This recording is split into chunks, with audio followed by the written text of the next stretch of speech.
100 سے زیادہ عجیب و غریب واقعات ہیں قرآن میں. آج ہمیں پتہ نہیں 3rd world war 2nd world war تو فلاں ملک کب آزاد ہوا, تو اس ملک کی جنگ کب ہوئی, وہ آئٹم کب ایجاد ہوئی, سب پتا ہوگا. نہیں پتا ہوگا تو غزوہ بدر میں کیا ہوا, غزوہ احد میں کیا ہوا, حضرت موسیٰ علیہ الصلوۃ والسلام کے واقعات کیا ہیں, فرعون کیسے غرق ہوا, وہ کون سی گائے تھی جس کو سونے کے وزن کے مطابق بیچا گیا. ایک سے ایک واقعہ ہم نہیں سنتے, نہیں پڑھتے, پتہ ہی نہیں ہے. ہمیں نہیں پتا تو ہمارے بچوں کو کیسے پتا چلے گا؟ آگے جا کر تو بچے بالکل اسلام سے دور ہو جائیں گے نا. اگر ہمیں ہی نہیں پتا قرآن میں کیا ہے تو ہم بچوں کو کیا بتائیں گے؟ آج میں قرآن ہی کا ایک واقعہ آپ کو سنانے آیا ہوں, اور یہ وہ واقعہ ہے جس کا ایک حصہ تو ہو چکا اور ایک حصہ ہونا ہے. یہ حیرت انگیز واقعہ بھی ہے, اور اس کائنات میں ایک عظیم واقعہ ہونے والا ہے, اور قرآن نے اس کا بڑا تفصیلی ذکر کیا. اور یہ واقعہ ہے حضرت ذوالقرنین کا. اب ذرا سنتے جائیے گا کہ کیا عجیب و غریب انہوں نے سفر کیا. حضرت ذوالقرنین کا نام سکندر ہے. یہ حضرت خضر علیہ الصلوۃ والسلام کے خالہ زاد بھائی ہیں. حضرت خضر علیہ الصلوۃ والسلام ان کے وزیر اور جنگلوں میں علم بردار رہے. یہ سام بن نوح علیہ السلام کی اولاد میں سے ہیں, اور یہ ایک بڑھیا کے اکلوتے فرزند ہیں. حضرت ابراہیم علیہ الصلوۃ والسلام کے دست حق پرست پر انہوں نے اسلام قبول کیا, مدتوں ان کی صحبت پہ رہے. حضرت ابراہیم نے ان کو کچھ وصیتیں بھی فرمائیں. صحیح قول یہی ہے کہ یہ نبی نہیں تھے, مگر ایک مرد صالح ہیں جو ولایت کے شرف سے سرفراز ہوئے, حضرت ذوالقرنین. ذوالقرنین کیوں کہلائے؟ ذوالقرنین کہتے ہیں 2 سینگ والا, ٹھیک ہے, تو اس لیے یہ کہلائے کہ انہوں نے دنیا کے 2 سینگوں یعنی دنیا کے ایک کونے سے دوسرے کونے تک کا انہوں نے سفر کیا. ایک وجہ یہ بھی ہے, اور بھی اس کی وجوہات ہیں. اچھا, انہوں نے 3 سفر کیے, اور قرآن نے ان تینوں سفروں کو بڑے پیارے انداز میں بیان کیا. اور یہ سورہ کہف اگر آپ پڑھیں, کمال کی سورت ہے. سورہ کہف, ایک تو اصحاب کہف کا اس میں واقعہ موجود ہے, پھر حضرت ذوالقرنین کا واقعہ بھی موجود ہے, اور اسی سورہ کہف میں حضرت موسیٰ اور حضرت خضر کی جو ملاقات ہوئی, اللہ اکبر, وہ واقعہ پڑھنے کے لائق ہے کہ کیا ملاقات تھی, کیا باتیں ہوئی, اور کیا اللہ کی حکمتیں تھی. سبحان اللہ, پڑھے تو پتہ چلے نا. تو بہرحال میں اب سورہ کہف پوری بیان کرنے کا تو وقت نہیں. حضرت ذوالقرنین کے 3 سفر بیان ہوئے. پہلا سفر حضرت ذوالقرنین نے پرانی کتابوں میں پڑھا تھا کہ سام بن نوح کی اولاد میں سے ایک شخص آب حیات کے چشمے میں سے پانی پی لے گا تو اس کو موت نہ آئے گی. آپ خود بھی سام بن نوح کی اولاد میں تھے, تو آپ نے بھی یہ سفر کیا اور مغرب کا سفر کیا. آپ کے ساتھ حضرت خضر علیہ السلام بھی تھے, تو انہوں نے وہ ڈھونڈتے آب حیات کے چشمے پر پہنچ گئے. انہوں نے وہ پانی پی لیا, مگر حضرت ذوالقرنین کے مقدر میں نہ تھا, وہ پانی نہ پی سکے. حضرت خضر آج بھی حیات ہیں. دیکھیں نا, یہ اللہ کے مطلب حکمتیں ہیں, اس کی مشیت ہے. تو انہوں نے وہ پانی پی لیا. اب مغرب کی جانب جب روانہ ہوئے تو وہاں آبادی کا نام و نشان بھی نہیں تھا, مگر اب آپ ایسے کنارے پر پہنچے کہ جہاں سورج بالکل آپ کی آنکھوں کے سامنے غروب ہوتا تھا. کتابوں میں لکھا کہ سورج ایسے نظر آتا تھا جیسے ایک سیاہ چشمے میں ڈوب رہا ہے. وہاں ان کو ایک ایسی قوم ملی جو جانوروں کی کھال پہنے ہوئے تھی, اس کے سوا کوئی دوسرا لباس ان کے بدن پر نہیں تھا. وہ دریائی مردہ جانور کھاتی تھی, اس کے سوا ان کے پاس اور کوئی غذا نہ تھی. یہ قوم ناسک کہلاتی تھی. حضرت ذوالقرنین نے ان لوگوں کو اسلام کی, اللہ کی طرف بلایا, دعوت دی. کچھ ایمان لائے اور کچھ لڑائی میں مارے گئے. مغرب کا, ویسٹ کا سفر پورا ہوا.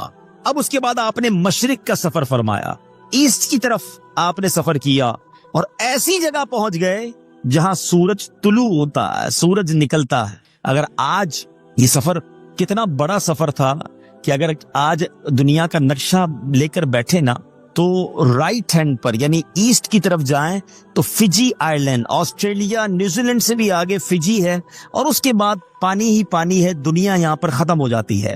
آج بھی دنیا میں پہلی اذان, پہلی فجر جو پڑھی جاتی ہے وہ فجی میں پڑھی جاتی ہے. اس کے بعد دنیا میں آہستہ آہستہ آہستہ سورج طلوع ہوتا ہے اور فجر کا وقت ہوتا ہے.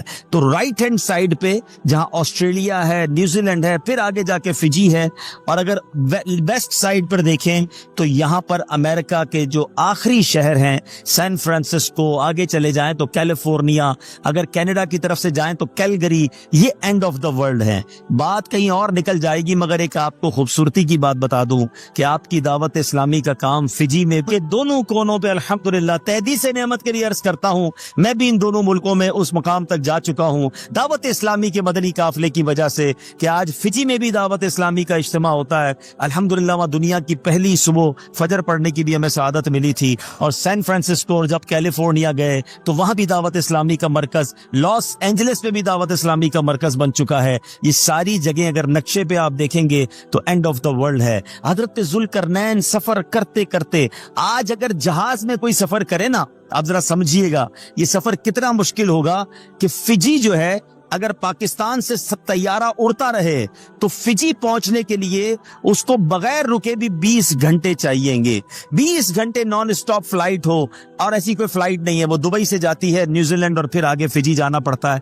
تو بہرحال 20-22 گھنٹے اس طرف جانا پڑے گا. اور اب اگر پاکستان سے non stop flight San Francisco کی ہو تو آلموسٹ 17-18 گھنٹے ادھر چاہیے. اور اگر کوئی ایسا جہاز بن جائے جو فجی سے لے کر سین فرانسسکو تک جائے یا اینڈ آف دا ورلڈ تک جائے تو یہ شاید آل ٹوگیدر 40 گھنٹے جہاز اڑے گا. آپ سوچیں جو جہاز 40 گھنٹے اڑے اس میں اونٹوں پر اور گھوڑوں پر کتنا ٹائم لگا ہوگا، یہ کتنے مہینوں اور کتنے سالوں میں سفر کیا ہوگا. اگر اس بات کو سمجھنا ہے نا، علماء بیٹھے کہ پہلے سفر کی سپیڈ کیا تھی. 1 گھنٹے میں جہاز 800 کلومیٹر طے کر لیتا ہے، مگر پہلے سفر کی جو سپیڈ تھی نا، شاید بہت سو کا ایک مسئلہ بھی حل ہو جائے گا. ہم جو یہ کہتے ہیں نا شرعی مسافت، تو یہ شرعی سفر کتنا ہے؟ 3 دن کا سفر. اور 3 دن کے سفر کے ساتھ ایک اور جملہ سنتے ہیں، 92 کلومیٹر. تو اس کا مطلب پتہ کیا ہے؟ 3 دن میں 92 کلومیٹر طے ہوتا تھا. پہلے زمانے میں 3 دن تک جب گھوڑے پر، اونٹ پر کوئی سفر کرتا تھا، رات آرام کرتا تھا، تو آلموسٹ 92 کلومیٹر. اور آسان کر دوں، 1 دن میں 30 کلومیٹر طے ہوتا تھا. آج 1 دن میں بندہ امریکہ پہنچ جاتا ہے 17-18 گھنٹے میں. 1 دن میں 30 کلومیٹر طے ہوتا تھا.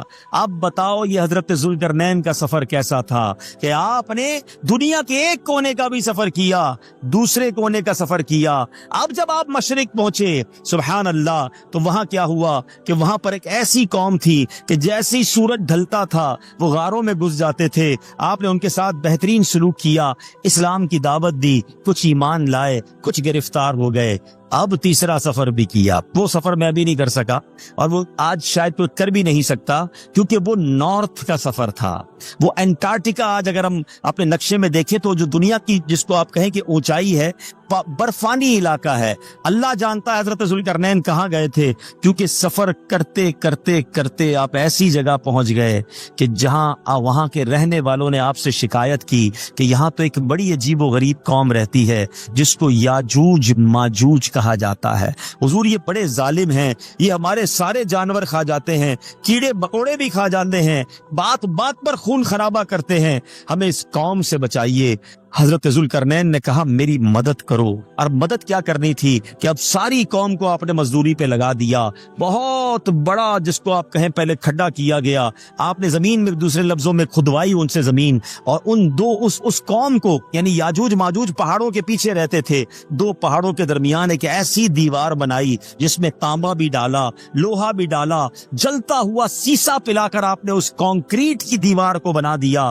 حضرت ذوالقرنین نے جب وہ دیوار بنائی، اس لیے اس دیوار کو سد سکندری کہا جاتا ہے. سد کہتے ہیں دیوار کو، سکندر آپ کا نام تھا، سد سکندری. اب ایک ایسی آڑ بنا دی، ایسی دیوار بنا دی کہ یاجوج ماجوج پیچھے ہیں اور وہ قوم آگے ہے. اس قوم نے آپ کو بڑی دعائیں دی، آپ نے اس قوم کی مدد کی. تو یہ 3 واقعات تو پہلے ہو گئے.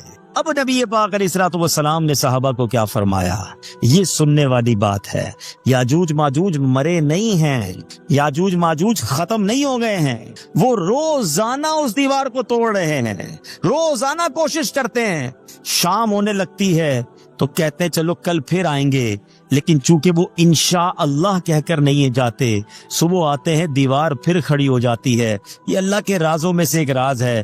کبھی کبھی میں بھی سوچتا ہوں کہ گوگل تو آج دنیا کا کونا کونا ہمیں سرچ کر کے بتا دیتا ہے، یہ کیوں نہیں بتاتا کہ یاجوج ماجوج کون سے کونے میں ہیں؟ تو یہ اللہ کے راز ہیں، یہ راز کھلیں گے قیامت سے پہلے۔ اب پیارے آقا علیہ الصلوۃ والسلام فرماتے ہیں، حدیث پاک کا مضمون ہے کہ جب وہ لوگ قیامت آنے والی ہوگی، ان کا نکلنا مقدر ہو جائے گا، تو ان میں سے ایک شخص کہے گا کل پھر آئیں گے اور انشاءاللہ کل توڑ لیں گے۔ یہ انشاءاللہ کی برکت ہوگی۔ جب وہ دوسرے دن آئیں گے، دیوار آدھی ٹوٹی ہوئی ہوگی، اور اب وہ کوشش کر کے اس دیوار کو توڑ ڈالیں گے، اور پھر ان کا خروج ہوگا، اور وہ کیسا خطرناک خروج ہوگا، اللہ اکبر۔